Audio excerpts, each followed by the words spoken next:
Uma corrente com 20 metros de comprimento e densidade homogênea, que está apoiada sobre a superfície, sem atrito da figura, é arremessada horizontalmente a 2 metros por segundo. Então a corrente ela tem 20 metros,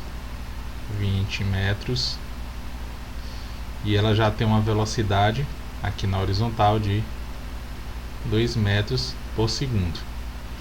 A densidade ela é homogênea e ela está deslizando sem atrito. A corrente nunca perde o contato com a superfície e sempre se mantém esticada.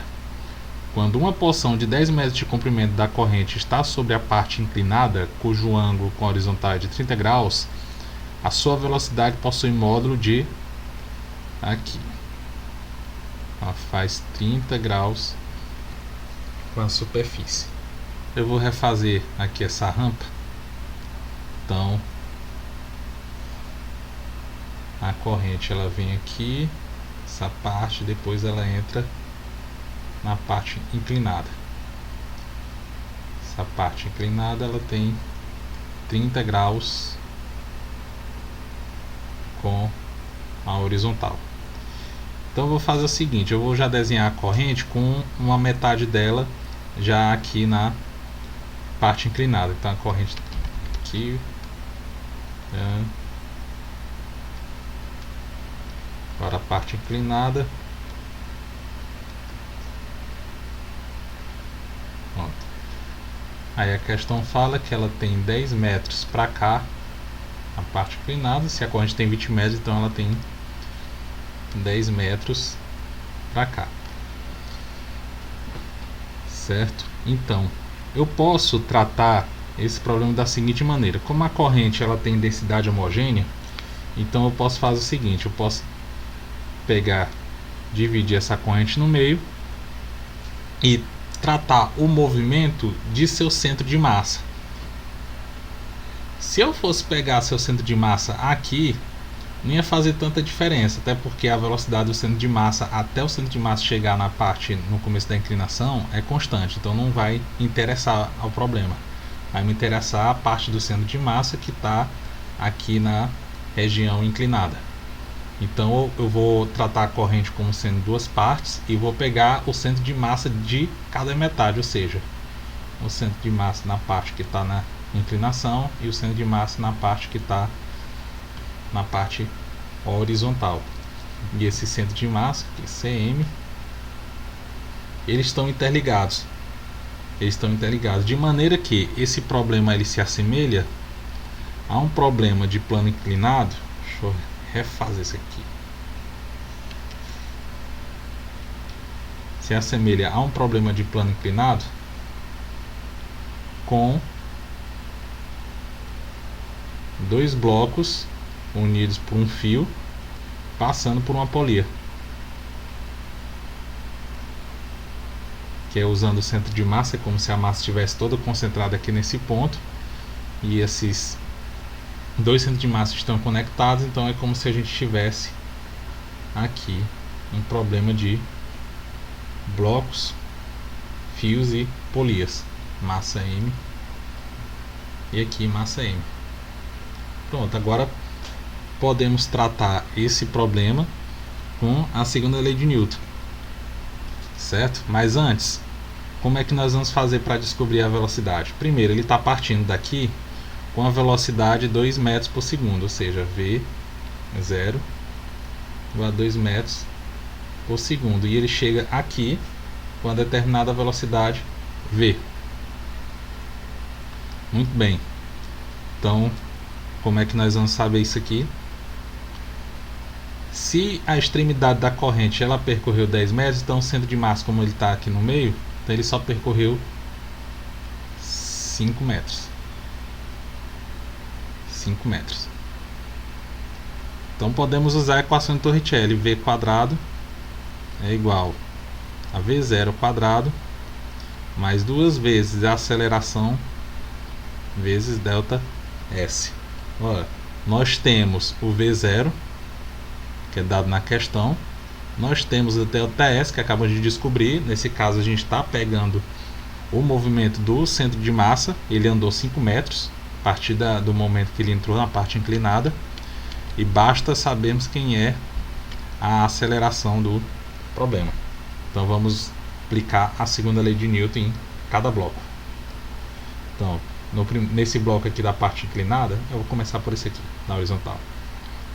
Nós temos a força peso, apontando verticalmente para baixo. Nós temos a normal para cima, apontando para cima, e temos a tração do fio.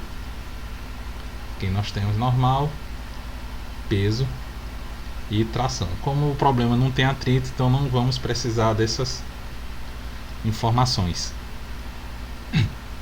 Já aqui na parte inclinada, temos aqui o peso, a normal,